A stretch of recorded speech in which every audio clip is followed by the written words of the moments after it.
19세기에 옥스퍼드 대학에서 영국의 옥스퍼드 대학에서 종교학 과목이 있었는데요. 거기에서 시험 출제 주관식 문제가 하나 났습니다.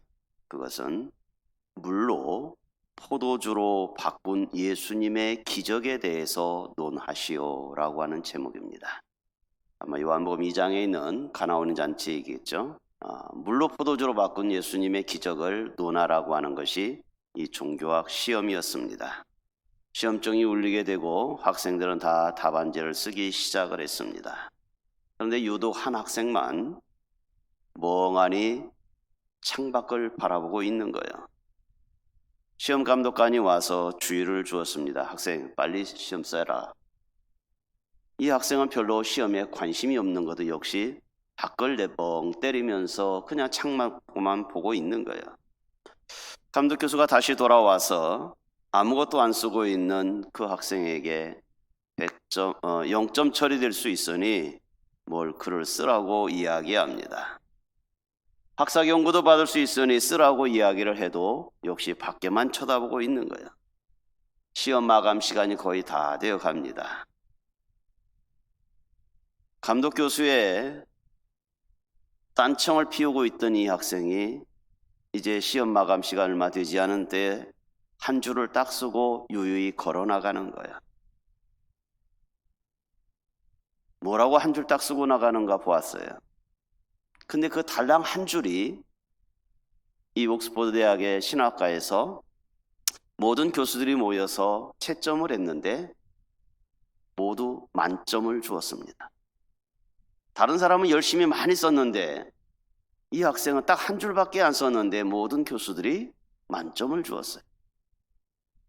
뭐라고 썼기에 도대체 만점을 받았을까요? 물을 포도주로 만드신 예수님의 기적에 대해서 논하시오 그랬는데 이 학생은 그렇게 한 줄 딱 썼습니다. 물이 그 주인을 만나니 얼굴을 붉히더라. 정말 멋있는 말이잖아요.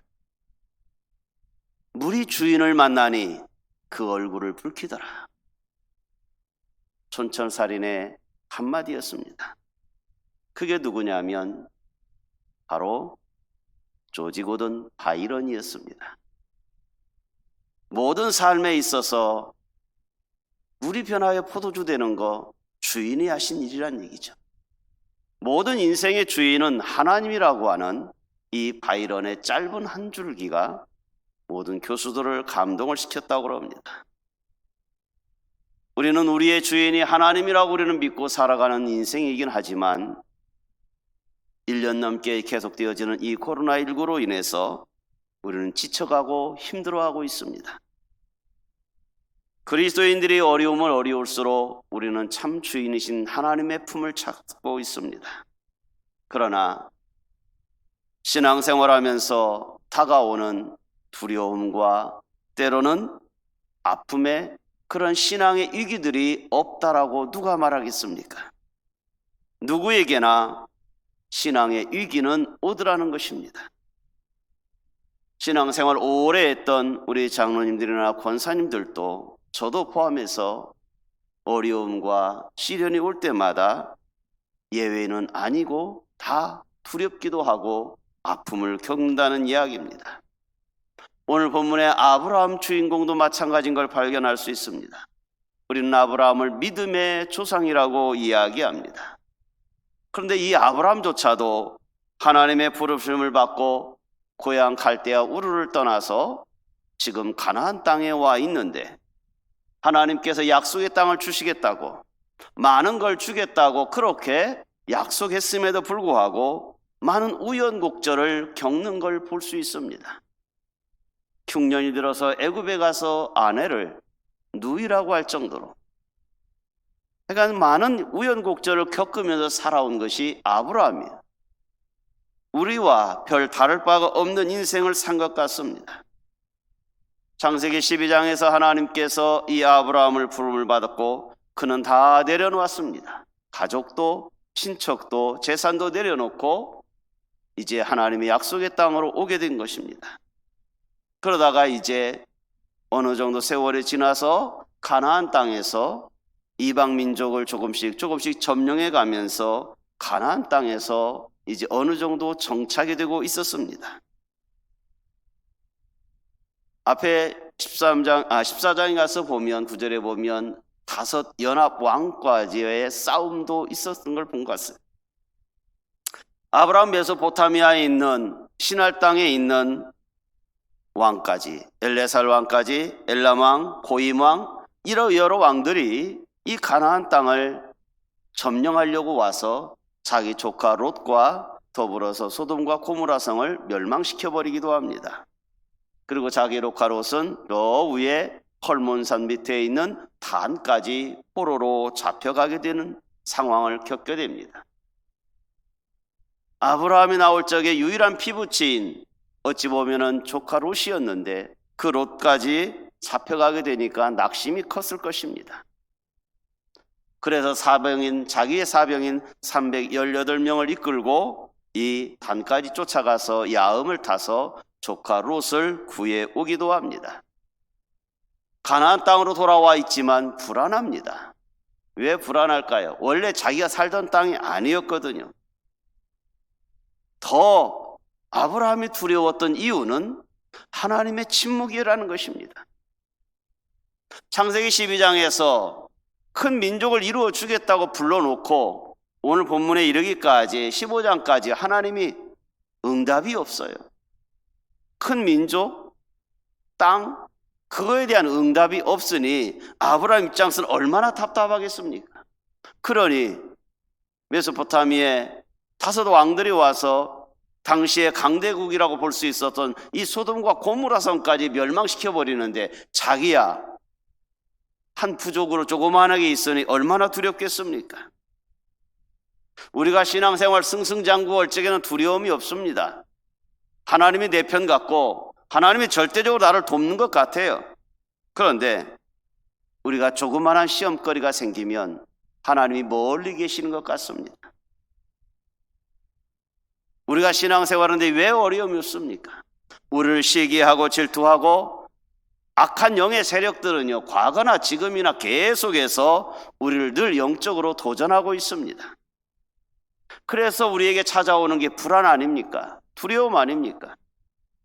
신앙생활 잘 하다가도 영적 침체기가 누구에게나 있다는 것입니다. 오늘 본문에 아브라함도 지금 영적 침체기가 왔습니다. 조카 롯을 구해왔지만 언제 자기에게 쳐들어볼지 모르는 저 메소포타미아 왕들, 이런 상황 속에서 두려움 속에 있을 적에 하나님이 지금 찾아오시는 거죠. 찾아오셔가지고 힘과 용기를 주는 게 본문 1절의 말씀이죠. 근데 하나님이 언제 이 아브라함에게 찾아왔느냐라고 하는 것은, 만나준 것은 본문 5절이나 12절 말씀에 보면 해질 때, 또 하나는 어두워졌을 때 하나님이 찾아오셨어요. 편안하고 그저 룰루랄라 할 때는 하나님이 안 오시더니 해질 적에, 해질적이라고 하는 것은 어둠을 이야기를 하는 거죠. 힘들 때는 걸 상징적으로 이야기합니다. 해질적과 한밤중에는요, 두려움에 있을 때예요. 낮에는 훤히 보이니까 그나마 견디겠는데 우리 육적으로도 그렇잖아요. 낮에는 아픈 것이 좀 괜찮아요. 수술 환자들인지 질병으로 고통당하는 우리 환우들 보면 낮에는 그래도 괜찮아요. 그런데 밤중이 되어지면 통증이 더 심해져요. 영적으로도 마찬가지입니다. 영적으로 새 아침을 맞이할 적에는요, 다 이길 것 같아요. 십자가의 고난도 능히 감당할 것 같아요. 그런데 영적으로 어두움이 나한테 찾아오게 되면 두렵습니다. 때로는요, 기도하라고 그러는데 기도조차도 안 나올 영적인 어두움을 우리 맞이할 때도 있지 않습니까? 우리 하나님께서 아브라함을 찾아갔을 때가 해 뜨고 좋은 때가 아니었다는 거죠. 해지고 어두울 때에, 한밤중일 때에 하나님께서 아브라함을 찾아와 주셨습니다. 그리고 위로의 말씀을 지금 이야기를 합니다. 어둠의 시간, 고통의 시간, 어찌 보면 질병에 낙심되어져 있는 시간에 주님이 찾아오셔서 1절 말씀에 뭐라고 말씀하십니까? 아브라함에게 이르시되 하나님이 아브라함아 두려워하지 마. 나는 너의 방패가 되고 너의 지극히 큰 상급이야. 12장에서 하나님이 아브라함 불러놓고 지금 오랜 세월을 지난 동안 아무 말씀 없으시다가 어둡고 답답할 적에 하나님이 찾아오셔서 하시는 말씀이 두려워하지 말라.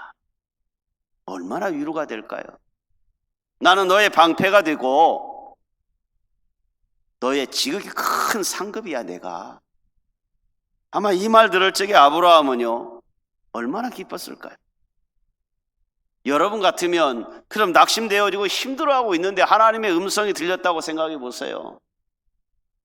들뜨고 기쁘고 감사한금 집문서라도 내놓고 싶지 않겠어요? 우리는 늘 긴장 속에 있잖아요. 건강 때문에 긴장하고 살고, 물질 때문에 긴장하고 살고, 자식 때문에 긴장하고 살고, 질병 때문에, 어떤 분은 죽음 때문에 늘 긴장 속에 나름대로 두려움 속에 우리가 살아가고 있잖아요. 취업 문제, 결혼 문제, 직장의 문제, 온갖 요새는 코로나 오늘 아침에도 어디 확진자 나타났네 그러니까 늘 긴장 속에 그냥 불안해요. 언제 올지 나에게. 어떤 분은 말합니다. 농사 짓는 게 가장 속 편하다고. 무슨 말씀이요? 농사 지어봐서 알잖아요. 농사도요 쉽질 않아요. 똑똑해야, 영리해야, 경험이 많아야 농사도 잘 되는 거 아니겠어요? 오늘 우리는 인간의 삶의 현장에 늘 두려움과 긴장 속에 살아가고 있는 거죠. 고민과 걱정이요 끊일 날이 없어요. 우리는 인생 속에서. 그런 속에서 하나님이 우리에게 찾아와 주셔서 두려워하지 말아라. 내가 너의 방패가 된다니까. 내가 너의 상급이 될 거야. 얼마나 위로의 말이 되겠어요. 여러분이 지금 아브라함 입장이라면 여러분은 어떻게 하시겠습니까? 아마 기뻐서 어쩔 줄 모르겠죠. 밤중에요 자다가 벌떡 일어나서 아마 어쩔 줄 모를 겁니다. 지금 환상 중에 그러니까 아마 잠자다가 그렇게 들은 것 같아요. 아브라함이. 그런데요 아브라함이 이렇게 하나님께서 야 두려워하지 마. 내가 너의 방패가 될 거야. 방패가 뭐냐? 너의 완벽한 내가 보호자가 될 거야. 너 고향 갈대아 우르에 떠나서 왔지? 힘들었지? 고생했어. 조카 롯을 띄워놓고 얼마나 힘들었냐?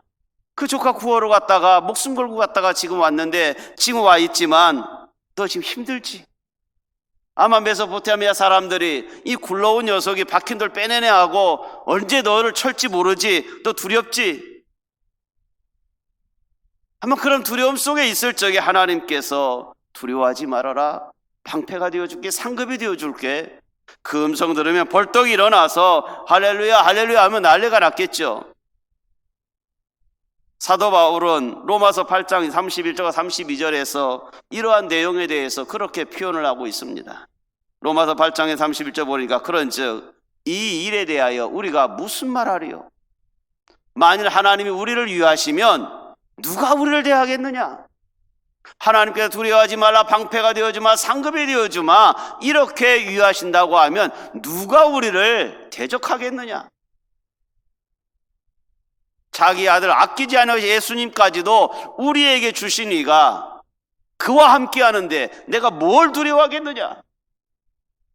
로마 교인들에게 사도 바울은 그렇게 표현하고 있어요. 하나님이 우리의 방패자가 되어주시면 누가 우리를 대적하겠습니까? 독생자 예수 그리스도까지 우리에게 주신 그 하나님이 나에게 두려워하지 말아라. 내가 너의 상급이 되어줄게 라고 말씀하시면 우리는 너무너무 행복한 거 아닙니까? 아브라함도 그럴 줄 알았어요. 그런데요 아닙니다. 2절 말씀에 보니까 아브라함이요 본문 2절 말씀에 보니까 나는 아브라함이 할렐루야 아멘 할 줄 알았어요. 그게 당연하잖아요. 너무 기뻐가지고 어쩔 줄 몰라야 하잖아요. 그런데 아브라함이 2절에 뭐라고 말하냐? 주 여호와여, 무엇을 내게 주려고 합니까?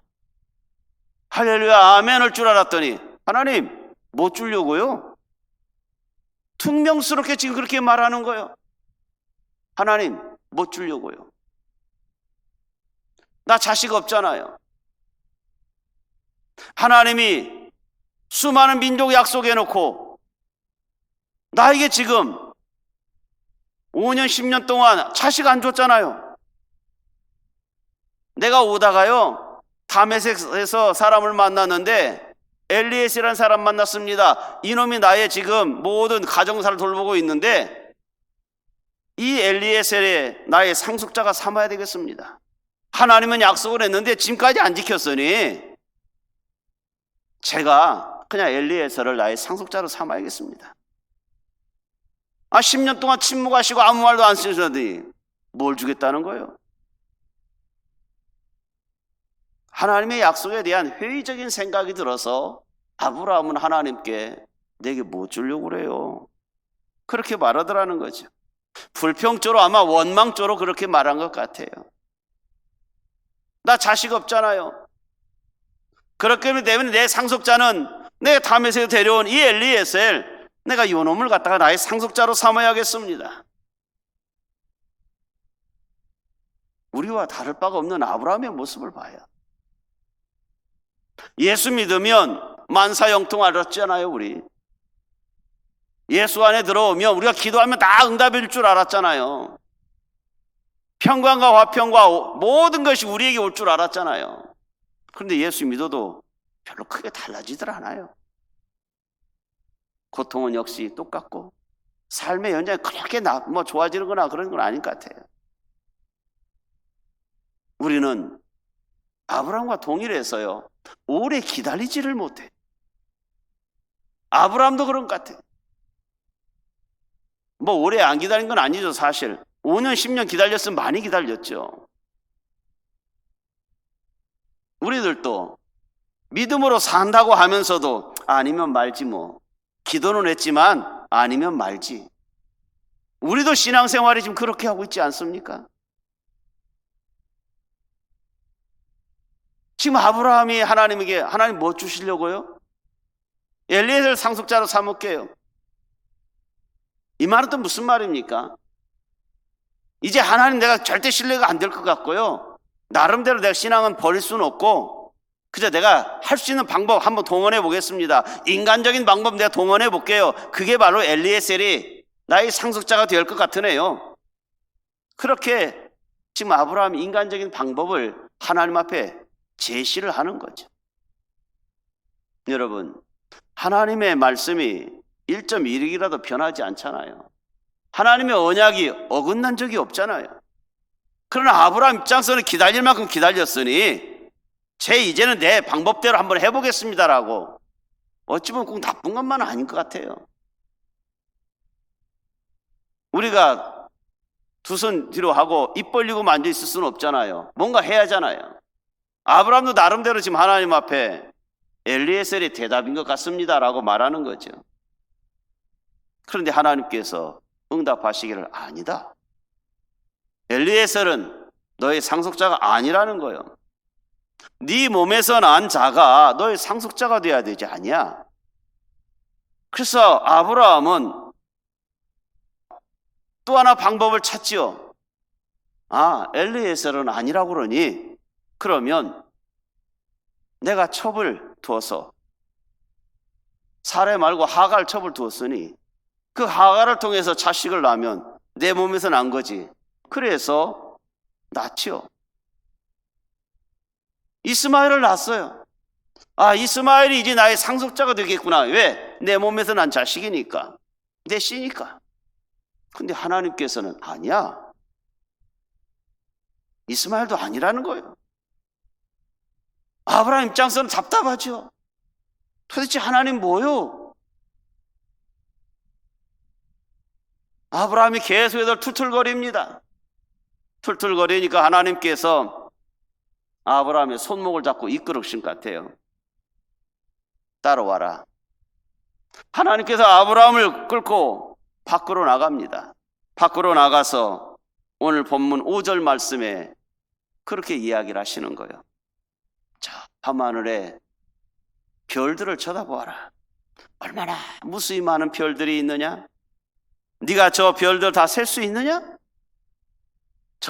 너 자손이 저 별처럼 많을 거야 라고 그렇게 하나님께서 아브라함을 이끌고 밖으로 나가시는 거예요. 하도 툴툴거리고 믿지 못하니까. 13절과 14절 15절에서도 동일하게 말씀을 해준 거예요.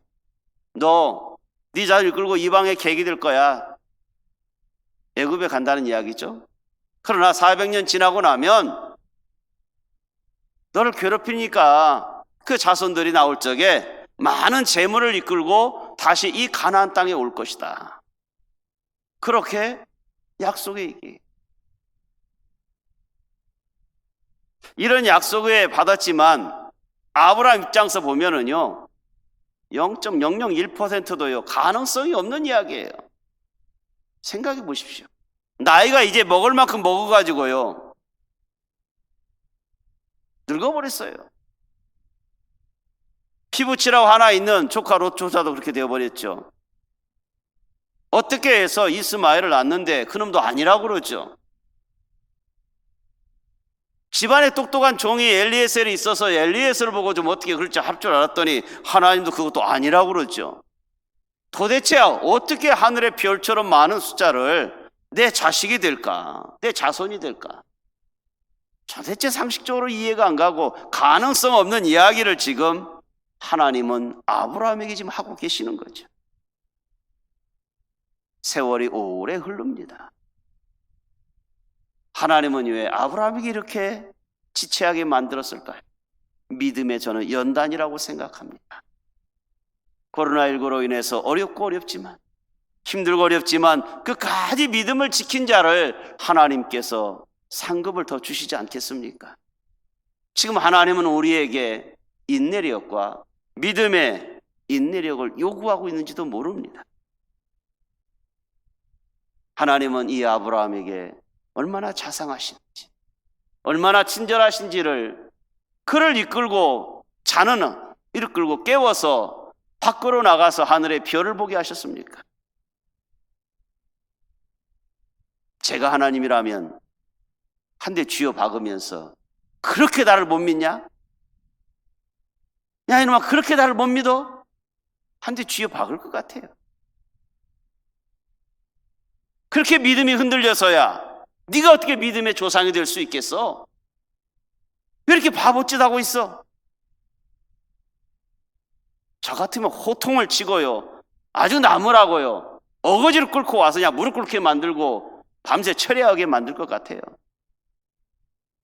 근데 하나님은요 아브라함을 사랑하는 여인 대하듯이 쫙 불러내가지고 야 하늘의 별 봐 얼마나 아름답냐. 네 후손들이 저 하늘의 무수한 별처럼 많을 거야. 중동 지역에 가서 밤하늘 보면은요 별이 쏟아질 것 같아요. 밑에 얼마나 많은지. 우리 전주만 해도 별이 잘 안 보여요. 하나님께서 지금 아브라함에게요 정답게 조곤조곤 이야기해 주시는 거예요. 막무가내식으로 끌어다가 너 믿을 거야 안 믿을 거야? 너 그렇게 믿으면 너 버려버릴 거요? 그렇게 하지 아니하시고 오늘 우리에게도요 하나님께서요 너 그따위로 예수 믿으면 내가 너 버릴 거야 그렇게 하지 아니하시고 우리가 엎드려 기도할 때마다 매 주일마다 주님 앞에 찾아오시기만 하면 하나님께서는 또 말씀으로 우리를 위로해 주시고 감싸 주시고 또 한 주간 살게 하시지 않습니까? 코로나19로 인해서 우리의 믿음이 흔들리고 질병과 죽음에 향하여 우리가 힘들어할 적에 주님은 오늘 또 우리에게 정감 있게 다가오셔서 사랑의 그윽한 눈으로 우리에게 이야기하시는 거예요. 두려워하지 마. 내가 너의 방패가 되어줄게. 내가 너의 상급이 되어줄게 라고 오늘 또 그렇게 말씀하시는 주님의 음성을 우리가 나의 것으로 받아들인다고 하면 우리 얼마나 감사합니까? 고난당하고 있는 우리들에게 찾아오셔서 새 희망과 위대한 꿈을 우리에게 이야기하고 있어요. 저 하늘의 별처럼 너의 가문이 자손이 복될 거다. 장차 하나님 나라 영원한 나라에 너는 나의 아들이 된다.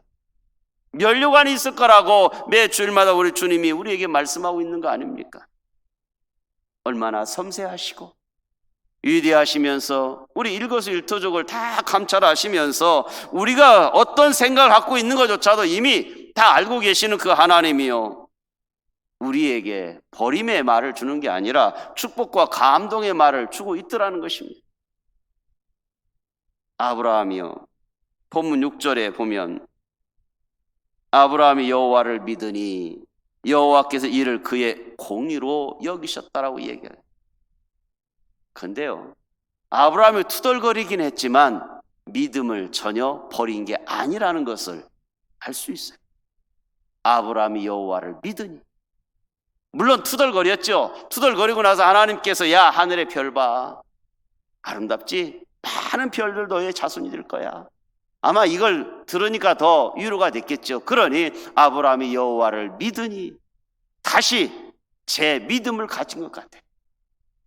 성도 여러분, 한 주간 힘드셨죠? 오늘 다시 한번 여호와의 전능하심을 믿고 다시 한번 제 갱신의 믿음을 갖는 출발점이 또 되기를 바랍니다. 우리의 믿음이 흔들릴 때마다, 매 주일마다 주전에 엎드려지고 시간마다 엎드려져 기도할 때마다 우리의 믿음이 재정립되기를 주의 이름으로 축원합니다. 우리 예수님도요, 제자들에게 쭉 앉혀놓고 하는 말이 뭐예요? 야, 공중에 나는 새 봐. 심지도 않고 거두지도 않고 창고에 모이지도 않지만 하나님이 기르시잖아. 저들에 있는 백합화를 보아라. 니들이 물 주고 뭐 한 거 아니잖아. 니들이 김매줬어? 아니잖아. 그럼에도 불구하고 수고도 아니하고 길쌈도 아니하였지만 솔로몬의 모든 영광도 이 꽃 하나만도 못해.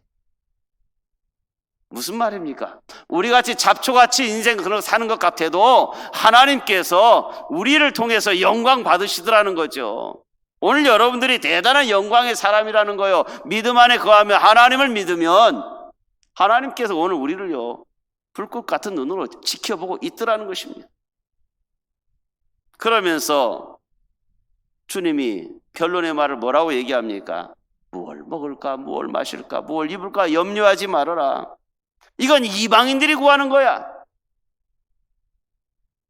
너희 하나님이 하나님이라고 하면, 그 하나님 전능하신 하나님을 믿으면 너희들 할 것은 이거야. 너희는 먼저 그의 나라와 의만 구해. 하나님의 뜻이 무엇인지 그것만 분별해. 그럼 나머지는 내가 다 해결한다니까. 우리의 소망이 되신 하나님이 우리의 믿음의 발로를 하나님 나라에 두라고 얘기하고 있습니다. 그러면서 아브라함이 그럼에도 불안성을 갖고 있으니까 오늘 9절 말씀에 하나님이 그렇게 말합니다. 여호와께서 그에게 이르시되 나를 위하여 3년 된 암소와 3년 된 암염소와 3년 된 수양과 비둘기 새끼들을 가져다가 놓아라. 그리고 딱 반절 잘라라. 딱 각을 떠놓고는 하나님께서 그 사이를 횃불로 지나가셔요. 하나님이 직접 내려온 건 아니고 횃불이 이렇게 지나가게 만들어. 가나안 땅을 주시겠다고 하는, 그리고 많은 민족을 주시겠다고 하는 약속의 언약을 횃불로 하나님이 지나가십니다. 17절 말씀해 보니까 해가 져서 어두울 때 연기 나는 화로가 보이고 쪼갠 사이로 지나가시더라. 뭐가? 횃불이. 하나님이 불로 임하신 거죠. 학자들은 성령이라고 이야기도 하시도 합니다. 그러면서 이 땅 줄 거야. 어디서 어디까지? 애굽 강가에서 저 위에 유브라데 강가까지 네 자손에게 줄 거야. 약속의 말씀을 하시는 거죠. 아브라함이 그렇게 확실성이 좀 흔들리니까 횃불로, 불로 지나가게 만드는 거예요.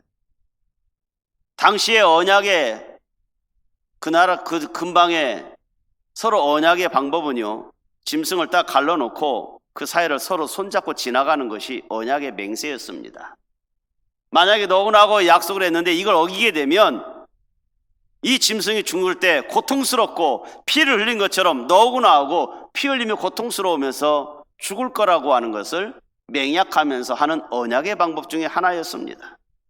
그러니 또 하나는 횃불을 지나가고 나면 다시 붙이면 하나가 될 수 있잖아요. 그러니 너구나하고 영원토록 화해와 통일에 하나다. 우리는 한 몸이야. 그런 언약의 방법이었습니다. 누구라도 한 사람이 약속을 어기게 되면 피 흘림이 있을 것이고 죽음의 고통이 있을 거라고 하는 걸 상징적으로 이 언약의 방법이었습니다. 그런데요, 아브라함이 같이 가야 하잖아요. 하나님하고 횃불하고 같이 지나가요. 그런데 아브라함은 지나가지 아니하고 횃불만 지나갔습니다. 왜 그럴까요? 아니, 둘이 같이 가야지. 하나님의 일방적인 축복의 언약입니다. 오늘 우리들이 뭔가 열심히 했다고 해서 천국 가는 길 하나님 우리가 언약 관계 맺는 게 아니에요. 내가 뭔가 막 노력했다고 해서 우리가 하나님 천국 가는데 언약 맺은 게 아니라 하나님의 일방적인 은사예요. 하나님의 일방적인 은혜를 받아서 우리가 하나님 천국 백성 되는 거예요. 우리는 종종 착각합니다. 내가 노력하고 내 몸에서 난 물질들이고 내가 헌신하고 내가 뭔가 열심히 했기 때문에 하나님의 은혜를 주시는 게라고. 하나님의 일방적인 은혜로 우리는 살아가는 거예요. 하나님의 일방적인 사랑 관계 속에서 우리가 이 시대를 살아가고 있는 거죠. 그러함에도 불구하고 우리는 흔들립니다. 그 은혜를 자꾸 잊어버려요. 예수 그리스도의 십자가의 은혜가 우리가 뭘 했습니까? 우리 믿기만 하면 되는데 그것조차도 흔들리는 믿음 가지고 우리는 살아가고 있습니다. 언제요? 아프고 힘들 적, 고난스러울 적에. 여러분, 그런데요, 힘들고 고통스러우고 아픔이 축복이라는 것을 우리는 자꾸 잊어버립니다. 오하이주에 태어난 비버리 스미스라고 하는 아이가 있어요. 이 아이가 점점 자라기는 하는데 특수한 병을 가졌습니다. 걸어가다가 부딪혀가지고 피가 나는데요, 아픈 줄을 몰라요. 뜨거운 물에 손을 대어서 막 벌겋게 껍질이 벗겨져요. 그런데 이 애는 울지를 않아요. 왜요? 고통을 못 느끼는 병이 들었기 때문에. 치료 방법이 없대요. 중추신경에 문제가 있어서 이 아이는 고통을 못 느끼는 거예요. 이 아이에게 있어서는요, 넘어져서 우리가 아프면은요, 아픔을 느끼는 사람을 보면서 얼마나 부러울까요? 오늘 여러분도 우리가 코로나19로서 힘듭니다. 이 모양 저 모양으로 어려워요. 이 아픔을 느끼고 있다고 하면 그래도 우리는 행복한 자라는 것입니다. 데이비드 브링클린이라고 하는 사람은 이렇게 표현을 했어요. 하나님은 가끔 우리에게 빵 대신 벽돌을 주시는데 어떤 사람은 원망해서 그 벽돌을 차다가 발가락 하나가 부러지기도 하고 어떤 사람은 그 벽돌을 주워다가 주춧돌 삼기도 한다. 무슨 말입니까? 하나님이 지금 우리의 현장을 이 모양 저 모양 주었는데 이 현장에 대해서 어떤 사람은 원망하고 불평하는 사람이 있는가 하면 오늘 우리의 현장을 갖다가 하나님 감사합니다, 이걸 가지고 기도 제목 삼아서 영광을 돌리는 사람도 있더라는 것입니다. 오늘 우리 하나님께서 우리에게 동일하게 아브라함이 했던 말씀을 또 한 번 이야기합니다. 두려워하지 마.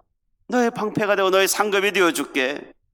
네가 어떻게 살든지 내가 너 상관없이 내가 너를 지금도 지키고 있단다. 오늘 우리 막 산 인생 아니잖아요. 믿음 안에 살아서 오늘 주일 지키잖아요. 오늘 어려움 속에서도 신앙을 지켜간 우리 성도들에게 시편 121편 5절로 8절 말씀을 주고 마치려고 합니다. 여호와는, 같이 봅니다. 여호와는 너를 지키시는 이시라.